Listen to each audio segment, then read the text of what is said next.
الله تعالی فرمایي فإن لم تفعلوا کچرتا تاسو دا د سود معاملات نه پرېږدئ او د سود معاملاتو نه معاشره نه اوزګاروئ یا د سود په معاملاتو کې نښتې خپلې ګټې وټې کوئ نو فاذنوا بحرب من الله ورسوله تاسو الله ته اعلان وکړئ چې یا الله زمونږ تا سره جنگ دی او یا الله زمونږ ستا د پیغمبر رسول الله صلی الله علیه وسلم سره جنگ دی شریعت کې د بعد علم مناسب سره دو سیزونه دي چې هغې باندې الله تعالی د جنگ اعلان کړی دی دو سیزونه یو چې څوک سود کوي خوري د سود معاملات کوي نه الله تعالی په دې باندې د جنگ اعلان کړی دی او یو چې څوک د اولیاء مخالفت کوي د بزرګانو د اولیاء د اهل الدین او د رجال الدین مخالفت کوي نو حدیث قدسی راغلی دی د الله پیغمبر صلی الله علیه وسلم فرمایي قال الله تبارک وتعالى د الله پیغمبر صلی الله علیه وسلم فرمایي الله تعالی فرمایي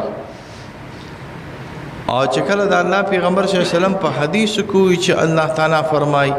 نو دې ته موږ په خپل اصطلاح کې حدیث قدسی وي د رسول الله صلی الله علیه وسلم ټولې خبرې د الله د طرف نه راغلي دي یو خبر هم د الله نه پیغمبر صلی الله علیه وسلم د ځان نه ده راغلي دا زموږ عقیده راغلې ده الله تعالی د حضور صلی الله علیه وسلم متعلق فرمای وما ينطق عن الهوى ان هو الا وحي يوحى پیغمبر رسول الله صلی الله علیه وسلم د خپل خواهشاتو خبرې نه کوي چې د خپل خواهشاتو خبرې کوي مرګر همیشه چې خبرې راغلي دي هغه ته الله د طرف نه خبرې راغلي زمونږ دا عقیده ده هر پیغمبر او خصوصا محمد رسول الله صلی الله علیه وسلم په دې کې د خواهش خبرې نشته په دې کې د نفس خبرې نشته په دې کې چې څونه احکامات راغلي دي کاغه قول د رسول الله صلی الله علیه وسلم وی کاغه فعل د رسول الله صلی کاغه وینا راغلي وي او کاغه کړل وړل راغلي وي که په خپل کوي او یا بل چاته وي چې بل چاته وي دې ته موږ په خپل اصطلاح کې قول وي او چې په خپل کوي نو دې ته موږ په خپل اصطلاح کې فعل وي که چرته ویلي وي چې تاسو دا کار وکړئ نو دې ته موږ قول وي او که په خپل یو کار کړی وي نو دې ته موږ په خپل اصطلاح کې فعل وي نو که چرته قول راغلی وي او که فعل راغلی وي قول او فعل دا ټول د رسول الله صلی الله علیه وسلم د نفس پرستینا د شیطان د عمل درآمد نه چې شیطان پکې خبره وردن نه کی د شیطان د لمس نه د جناتو د لمس نه د ساحرانو د لمس نه د انساني نمامانو د انساني چغلخورانو د دې ټولې د لمس نه الله پیغمبر صلی الله علیه وسلم کلام مبارک دا پاک راغلی دی دا عقیده بزان سره یاد سات ځکه که کلام د رسول الله صلی الله علیه وسلم پاک ته دې اشیاء نه نشي بیا خو اقتدا نشي راتلی اقتدا په معنا د دې سره اتباع نشي راتلی اتباع په معنا د دې سره څنګه به پسې ځي د بل چا کلام د رسول الله صلی الله علیه وسلم کلام کې کو نعوذ بالله من ذلک د بل چا کلام راغی د بل چا خبرې پکې ځایږي نو ته به چې دا د الله کلام دی او د رسول الله صلی الله علیه وسلم خبرې دی او د بل چا دی نو شیطان د الله ر پیغمبر صلی الله علیه وسلم په خبرو کې خبرې نشي دنه کولی ساحر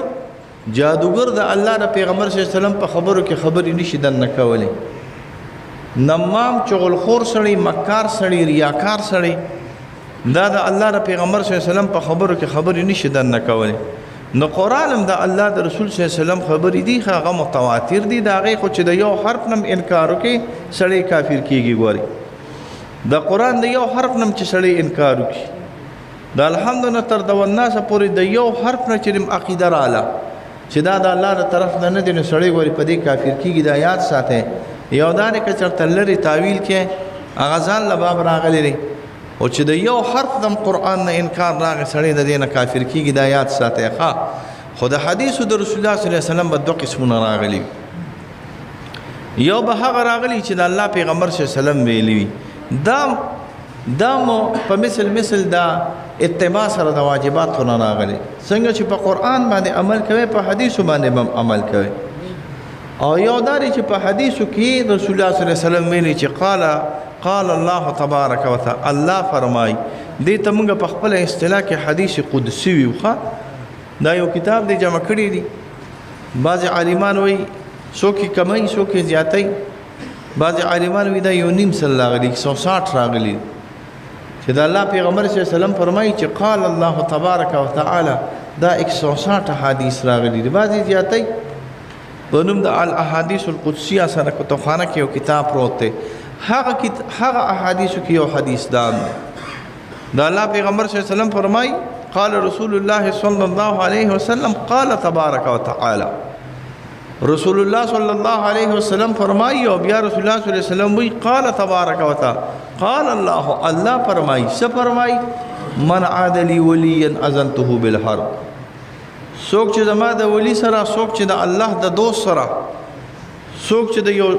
د امت یو لوی شخصیت سره دشمنی کی خبري واپس کوي بد خبري واپس کوي ملنډ واپس وي کتابونه واپس لیکي الفاظ په بد سره یادي اذنته بالحرب الله پاک فرمایي زما سره د جنگ اعلان راغلی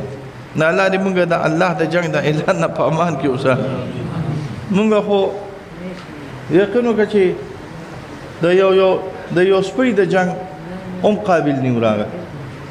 سپی خو مې لا غټه خبره وکړه خدای کو چې څوک چا پسې شي الله دې د یو ماشوم نم په امان کې وکړي چې څوک چا پسې شي او څوک چا پسې شي نیت یې دی چې د نقصان نسوم بیا کله نا کله ګورې میګي را پاسې تیته په وخت کې ورننوځي او کله نا کله ماشي را پاسې او د نمرود غونته شي وغورځي نه الله دې موږ د مخلوق د ضرر نه په شریکه په امان کې اوسه مخلوق چې چا پسې شي بیا ډیر په مشکل سره بچ کیږي الله دې چاله وس نه ورکي الله دې چاله دس نه ورکي موږ خو ډیر کمزوري خلک یو موږ د مخلوق د مقابله نیو راغلی نو د خالق مقابله وسو موږ د مخلوق او د انسانانو د جنگ نیو راغلی نو د الله د جنگ سره وسو کو نو دوه سيزونه راغلي دي چې هغه باندې الله د جنگ اعلان کړی دی یو هغه شی چې هغه باندې الله د جنگ اعلان کړی دی هغه د اولیاء مخالفت نه بزرګانو مخالفت دویم هغه شی چې هغه باندې الله د جنگ اعلان کړی دی هغه سودخوري د په معاشره کې زمونږ د وطنونو تباہ برباد زه درته کتل کوم ستاسو زمونږ د مسلمانانو د وطنونو په شانتي وطنونو په دنیا کې نه نشته ګوري ته به ولی نشته تاسو به سعودي ته تللی سعودي کې بغیر د تیلو نه ما سیوا سنشتاجي صاحب تا پکې وخت تیر کړی ستا د کور نه خواته راګیر چاپیره چې د شلتالانو باغونه دي داسې باغ دی چېرته لیدلی نه لیدلی باغونه پکې نه نشته اوبه پکې نه نشته د دنیا په سر باندې یو ملک دی چې هغې کې دریاب نشته غټ دریاب نشته هغه سعودي عرب دی جاری اوبو دریاب په سعودي عرب کې نشته نالې به وي وړې چینې به وي وړې دا خو هر ځای کې وي ولا نالې به وي ولا ورکوټې ولا به وي خو غټ سین لکه د سر دریاب لکه د خیالي لکه د اټک دا د سعودي په سر باندې نه نشته موسمونه بدلیږي را بدلیږي نه چرته بغیر په سعودي کې یو علاقه ده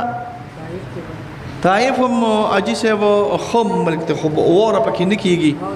او وره صرف په تبوک کې کیږي او زمونږ د پښتانه او خاص کر دا ګنډیروال چې کوم ځای کې دی ردي القريات ته ویل کیږي هغه کې کیږي چا به پکې وخت تیر کړی وي یا بنی تیر کړي القريات دا غینه ما سیوا وره یخنی په سعودي عرب کې نشته ګوره په دې تاسو ټول پیګه زمیداری بعضی فصلونه د اوړي وي او بعضی فصلونه د جمی وي د جمی فصل په اوړي کې نه کیږي او د اوړي فصل په جمی کې نه کیږي په دې خو پیګه کنه تاسو امونه اوس چرته نشپاته او اوس چرته لوچه شته وای نشته کنه اوس هم لوکته غمراته په دغه باندې په خیا په سپرنګانې په خی او بعضی داسې میوې چې هغه ګور یاد ساتي په جمی کې کیږي مالټي په جمی کې پخېږي دا ځان سره یاد ساتي په وړي کې ګرځه را ګرځه مالټي بني مالټي پسې کې پخېږي په جمی کې پخېږي دغه شانتي بعضې سبزی په ژمي کې کېږي، ټماټر په ژمي کې کېږي، داسې الوګان دي، نور غنم چې په ژمي کې وکړي پوړي. نو موسم د الله د طرفه یو لوی نعمت دی، او ستا په ملک کې الله تعالی ښایسته موسم پیدا کړي دي. دریابونه دي پکې چې د ټول دنیا راجمع شي که نه، د پاکستان په شانتې د اپاشۍ نظام دا په ټول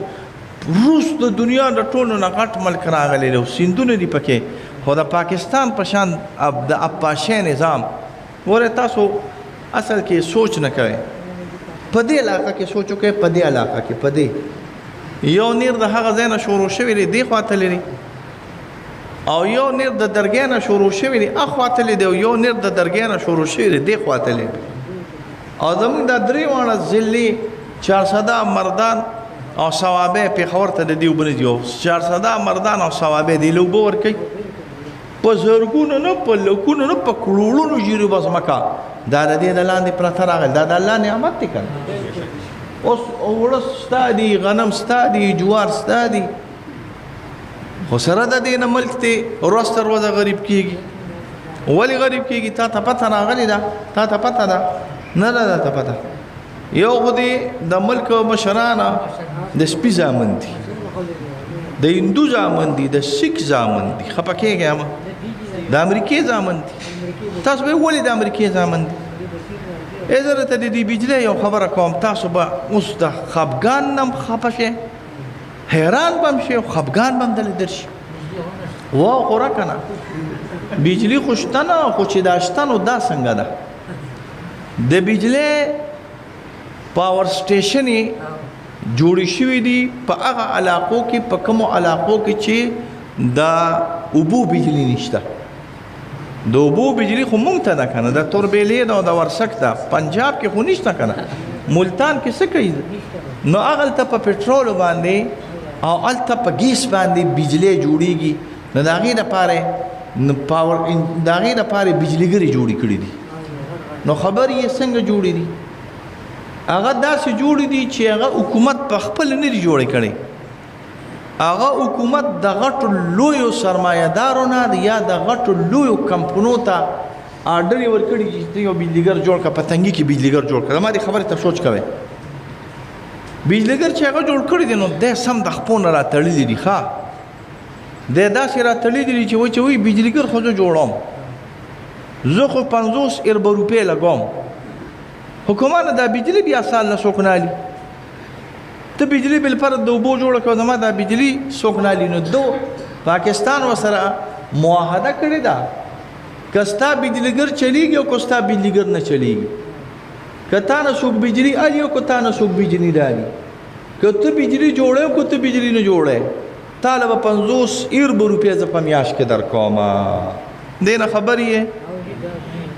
دا قصې د باندې وشوې، دا د رو قوم د دې نه دا خبر شو. زما په خیال 20 بجلیګرې په پنجاب کې داسې دي چې بندې ولاړې دي، بندې ولاړې دي، او په هغې باندې زمونږ د قوم 50 اربه روپۍ کرایه هره میاشت هغه بجلیګر ته ورکولی کېږي. نو وروره ته سوچ وکړه چې په اوچه باندې تا نه څوک په بند دوکان باندې په بند دوکان نه، په اسخا موټر باندې بند دوکان کې خو هم لا سامان پوه په بند موټر د باندې څوک کرایي الي او تا ته وایي چې ته په دې کې ځې او که نه راوځې، ما دله درکړی دی که ته 400 ته ځې او که نه راځې، خو ماله به 2 روپۍ ورځ راکړې. قوم دې ځکه تباه شو، سود پکې نه راغی، هر څوک په سود کې مبتلا دي. خفه کېږئ ګورې مه، د دې بینک په ذریعه باندې چې څونه کار کېږي دا ټول سود دی، د بینکونو په ذریعه چې څونه کار کېږي دا سود دی. اوس چې کوم هغه بینکونه وي چې هغې سود نه کوي، الله دې خوشحاله کړي، بیا ورسره کاروبار کوئ. دا د یو خبره شو. دا نیټې ګاټې چې تاسو کمې کوئ خفه کېږئ مه، او دا په کوم انداز سره زمونږ په دې علاقو کې دا کمې نیټې شروع دي. یو د ضرورت نیټه ده، د ضرورت نیټه خیر دی. ښه د ضرورت نیټه دې ته ویل کېږي یو سړی د کور یې را پرېوت الله دې نه کړي، ښځه یې ناجوړه شوه، زوی سعودي ته لیږي او هغه لاړ وګرځېده په ټول پاکستان کې، څوک ولې پیسې نه ورکوي، او چا ته لاړ ویې لکه دا ګاډي دې راله ګاونډي له ورغی، ښه رور له ورغی، او ته یې روک شه خدای دې ښه کړه، دا خو زما د کار شی دی. وایي یاره مال یې په قرضو باندې راکړه، په 6 لکه او 2 بوتو په 15 لکه یې خرڅ کړه. د ضرورت په وخت کې دا ګورې دا څوک چې تاوان کړي ده ته جایزه ده. ښه کاروبار به نه جوړه دا نه چې ځان سره ناست دی او چابي دې راغستې وي او چابي هم نو چا راته ویله پیپسۍ بوتل یې داسې ښودلي وي کاغذ یې ایک سلای او هو دا مې درکړو هو دا مې واغستو بلاړ شه داسې یو پوټې تېر شوم اوقه سړي نه بیا واپس اومقه گاډې والي او هغه له بیا اومقه شان پیسې ورکړې نن ورته خلک دا په څلور مذهبه ناروا دي دا ګورې یاد ساتي دا سود راغلی دی ګورې دا ځان سره یاد ساتي نو څوک د دې نه په امان ټول پکې مبتلا راغلي نو د ټول پاکستان نظام په سود باندې چلیدو چلیږي او چلیدو زمونږ په دې ملک کې قانون راغلی چې موږ به قرآن او د سنتو خلاف نه ځو موږ به د حدیثو د رسول الله صلی الله علیه وسلم خلاف نه کوو حال لارې سود پکې نه چلیدو د هغې د وجې نه د اوس چې کوم شرمول پر زور جوړ شو لاړ او راغی او راغی او لاړ او راغی او لاړ او لاړ قاضي لاړ او قاضي راغی او عیسی پایز لاړ او عیسی پایز راغی ویا الله دې داسې بد را پیښ کړي چې زمونږ پکې خیر وي دا میان دی وایي دا بوډیګانې وایي که نه یا الله دې بچیه داسې بد را پیښ کړي چې ستا پکې خیر وي نه الله دې داسې بد را پیښ کړي چې د دې ملک او د دې امت او د اسلام او د دین او د دې غریبانانو پکې خیر وي کور دې خدای د مالدار او د سرمایه‌دار روان کړي خفه کېږي مه ګورې هسې ویم ها هسې نه که څوک مالداره پکې ناست یو تندي راته راچوکي چې مونږ د مالداره تا ته نه وایي چې تا چېرته یو موټر سایکل دی مالدار هغې ته وایي خانان هم په غریبانان پسې کې دي خانانو نه خو ته خو خورې خانانو نه ته خو خورې ته څه خانان غریبانان خو بې جرب جرب ځمکه د کال کال خرڅوي او هغې ته ناستې تاویږي مالدار سرمایه‌دار هغې ته ویل کېږي چې کروړونو اربونه په بینکونو کې یا په کمپنو کې او زکات نه ورکړي دا یو شرط ورسره ولګوه ښه چې زکات نه ورکړي نه یې تاله درکړي او نه یې ماله راکړي خدای دې غر کړي او چې تاله درکړي یا ماله راکړي نو بیا د الله جنتي کې مونږ پې بیا څه کوو او که سمه خبره ده که حلال مال ولا الله ورکړی دی او زکات ورکوي زما پې څه اوس چې یو حرام مال الله ورکړی دی نو دعا ورته مه کوه او یو دا دی چې حلال یې ورکړی دی خو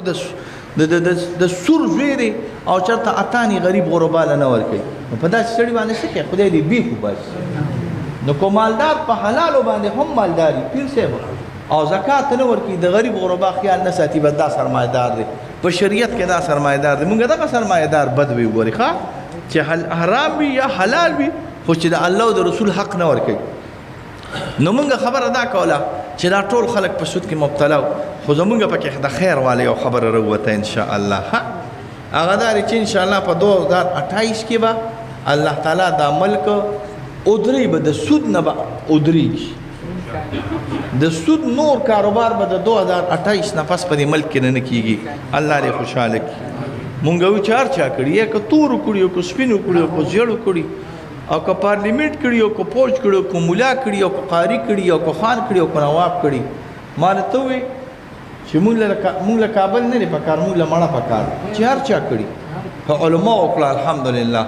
د علما د برکت الحمدلله مونږ شکریه وباسو د خپل مشرانو شکریه وباسو د دې جدوجهد شکریه وباسو او د الله نه دا امید ساتو دعا کو چې زموږ د ملک ته الله سره د ټول عالم اسلام د سود نه پامان کړي روز باندې خوشي ګوري د سود ټولې پیسې چرته روانې دي IMF ته وایي IMF نوم ځان پوي دا یو بانک دی د سود خورو د ټولې امریکې او د ټولو یهودیان دا ځان سره یاد ساتي چې سود ختم شي یهود به ختم شي دا ځان سره یاد ساتي چې سود به ختم شي نو یهود به ختم شي ځکه سود چې ختم شي نو د سود ګټه ټوله چېرته روانه ده امریکې ته یورپ ته یهودو ته روانه ده نو سود ختم نو یهود ختم چې سود ختمیږي نو یهود به ختمیږي نو الله پاک ته زموږ په دې ملک خیر او برکت واچوي او مونږ خو دا د الله زما دا امید دی د الله نه چې یو ورځ به الله راولي انشاءالله په دې ملک به الله پاک د شریعت نظام هم راولي خلافت هم الله راولي د غریب دا جون بم پکې خشي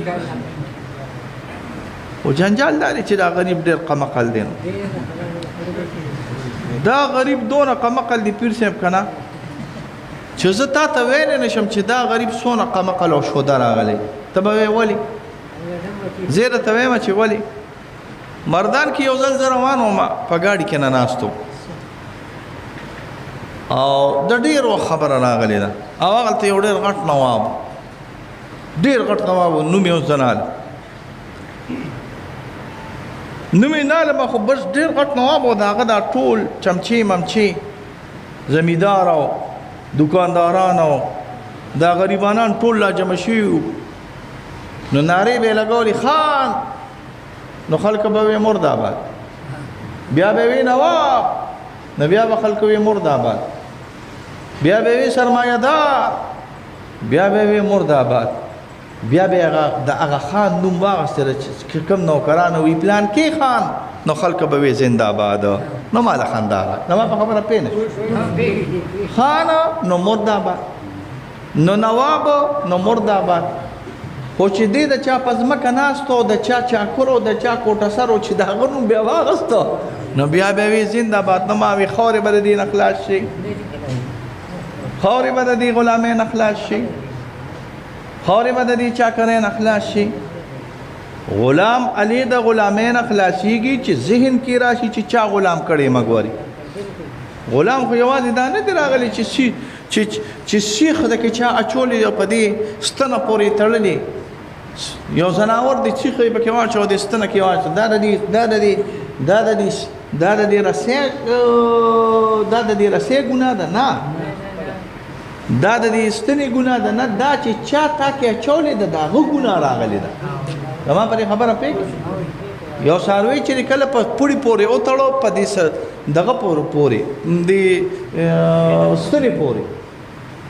نو چې ستنې پورې یو سپی م راواله، یو سپی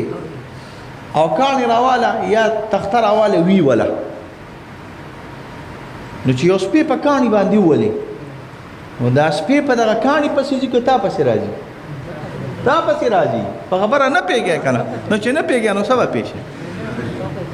یو لخته راواله، یو چمکیر یو لرګی راواله او سپی پیوله، سپی په لرګي ووله،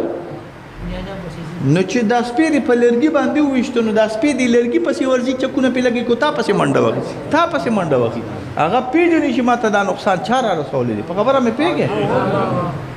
سپی ګوره په لرګي پسې منډه نه وهي، سپی په د انسان پسې منډه وهي. نو تا کې چې دا د غلامۍ رسۍ چا اچولي دي، دا ته چې په غلامۍ کې چا مبتلا کړې، دا ستا د دماغو کې چې دا غلامي ور دننه کړې ده او دی ورته ښه ویلي، هغه قوت پسې ولګه، هغه طاقت پسې ولګه، هغه ظالم پسې ولګه چې ته ستا ټول ملک یې غلام کړی دی. ګورې بس الله دې موږ د دې غلامونو په امان کړي، زموږ دا وطن دې الله آزاد کړي، زموږ دا قوم دې الله آزاد کړي، موږ دې الله تعالی د دې سودخورو د دې سود د معاشرې نه په امان کې وساتي. او هر څوک چې په هر جامه کې خو چې د دې وطن او د دې قوم خیر غواړي، الله تعالی دې ته خیر ورکړي، او چې د دې قوم او د دې وطن او د اسلام بدخواهي غواړي، الله دې داسې ذلیل او شرمي لکه څنګه چې فرعون او څنګه چې نمرود او څنګه ابو جهل ذلیل شرمېدلی، داسې دې الله تعالی ذلیل او شرمي. یا الله رحم وکړي، کرم وکړي، مغفرت هم نصیب کړي، د دواړو جهانو خیر او برکات موږ ټولو له راکړي، تکالیف او مصیبتونو نه رب کریم په امان کې وساتي. یا رب کریم بیماران یو دعا راته وکړي چې مال الله صحت راکړي، تاسو هم الله صحت درکړي، د هر قسم بیمارانو الله سره د ما په امان کې وساتي، قرضونه الله تعالی اخلاص کا، جنجالونه هم الله په امان کې وساته، کور کې مریضان یې غیلم الله تعالی صحت کامل عاجل ورک، ایمان تم الله خیر پیښ کا سره زمونږه، یا الله تعالی ناراضي شي، یا الله د قبر عذاب د ځنکدن د سخت نه په امان کې وسات، یا الله تعالی ایمان تم خیر پیښ کړي، بیمانه د مرګ نه په امان کې وسات، چې درځونو یا الله تعالی په ایمان سره په نیک عمل سره په توبې سره درولې. وصلی الله علی خیر خلقه محمد و آله و اصحابه اجمعین.